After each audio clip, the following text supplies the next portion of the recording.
હવે સાંભળશો પ્રાસંગિક ભારતીય રેલવે દિવસ સંપાદન અને પઠન જાગૃતિ વકીલ. ભારતમાં રેલવેની શરૂઆત મુંબઈથી થાણે વચ્ચે 16 એપ્રિલ 1853માં થઈ હતી, જે 34 કિલોમીટર સુધીનું અંતર આવરી લેતા 3 એન્જિન સાહિબ, સિંઘ અને સુલતાન તેને ખેંચતા હતા. ભારતના સ્વાતંત્ર્યના વર્ષ 1947 સુધીમાં 42 રેલ સિસ્ટમ હતી. 1951માં રેલવેની સેવાઓનું રાષ્ટ્રીયકરણ કરવામાં આવ્યું તથા તેને એક છત્ર હેઠળ આવરી લેવાઈ, જેના લીધે વિશ્વમાં સૌથી મોટા નેટવર્કમાં તેની ગણતરી થવા માંડી. બ્રોડ, મીટર અને નેરો જેવા વિવિધ ગેજ સાથે ભારતીય રેલવે વિભાગ લાંબા અંતરની અને ઉપનગરીય સેવાઓની કામગીરી નિભાવે છે. તે એન્જિન અને કોચ ઉત્પાદનના એકમોની માલિકી ધરાવે છે. ભારતમાં રેલ માળખાની યોજના સર્વપ્રથમ 1832માં બનાવવામાં આવી હતી, પરંતુ એક દશકા સુધી આ દિશામાં કોઈ પ્રગતિ થઈ નહીં. 1844માં ભારતમાં ગવર્નર જનરલ લોર્ડ હાર્ડિંગે ભારતમાં રેલ માળખું સ્થાપવા માટે ખાનગી ઉદ્યોગ સાહસિકોને મંજૂરી આપી. ઈસ્ટ ઇન્ડિયા કંપનીએ અને બાદમાં બ્રિટિશ સરકારે જમીન પૂરી પાડવાની અને કામગીરીના પ્રારંભિક વર્ષો દરમિયાન 5% સુધીના વળતરની ખાતરી સાથેની યોજના દ્વારા ખાનગી રોકાણ ધરાવતી કંપનીઓને પ્રોત્સાહન આપ્યું. કંપનીઓ સાથે 99 વર્ષના ભાડા પેટે લાઇનના નિર્માણ અને સંચાલનના કરાર કરવામાં આવ્યા.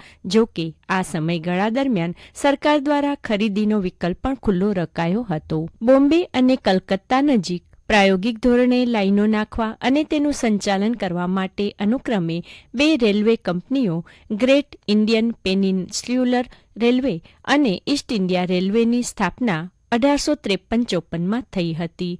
રૂરકીમાં કેનાલના નિર્માણ માટે માલ સામાનના સ્થાનિક પરિવહન માટે 22 ડિસેમ્બર 1851ના રોજ ભારતમાં પ્રથમ ટ્રેનની શરૂઆત થઈ હતી. 1.5 વર્ષ બાદ 16 એપ્રિલ 1853ના રોજ બોમ્બેના બોરી બંદર અને થાણે વચ્ચે પ્રથમ પેસેન્જર ટ્રેન સેવાનો પ્રારંભ થયો. આ દિવસે મુંબઈમાં રજા જાહેર કરવામાં આવી હતી. બોરી બંદરના સ્ટેશન પર જનમેદની ઉમટી પડી હતી. બોરી બંદરના પ્લેટફોર્મ પર 14 કોચ સાથેની ટ્રેન તૈયાર હતી. તેને 3 સ્ટીમ એન્જિન જોડેલા હતા. ટ્રેનમાં આશરે 400 પેસેન્જર ગોઠવાઈ ગયા. GIPRના ભારતીય ડાયરેક્ટર સર જમશેદજી તાતા અને શંકર શેઠ સહિત ઈસ્ટ ઇન્ડિયા કંપનીના અધિકારીઓ, અન્ય પ્રતિષ્ઠિત અંગ્રેજ અને હિન્દુસ્તાની આગેવાનો ગોઠવાયા હતા.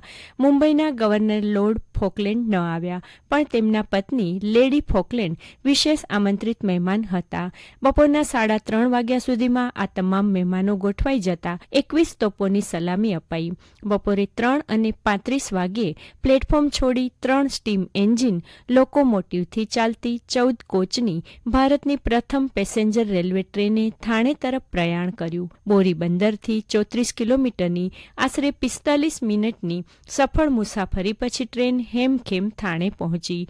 થાણામાં સમારંભ પછી વળતી મુસાફરી કરી સાંજના 7 વાગ્યે ટ્રેન બોરી બંદર મુંબઈ પાછી ફરી. આમ 16 એપ્રિલ 1853ના રોજ મુંબઈમાં ભારતની એશિયાની પણ સર્વપ્રથમ સ્ટીમ લોકોમોટિવ સંચાલિત જાહેર રેલવે ટ્રેન સેવાનો પ્રારંભ થયો. બીજે દિવસે રવિવારે 17 એપ્રિલના રોજ બોરીબંદર થાણા ટ્રેન GIPRના ભારતીય ડાયરેક્ટર અને પારસી ઉદ્યોગપતિ જમશેદજી તાતા પરિવાર અને તેમના આમંત્રિત પરિચિતો માટે રિઝર્વ કરાઈ હતી. ત્યારબાદ બોરીબંદર થાણે રેલવે ટ્રેન વ્યવહાર નિયમિત શરૂ થયો. 1,15,000 કિલોમીટર સુધી બિછાવેલા પાટા પર આજે રોજની 12,617 ટ્રેનો દોડે છે.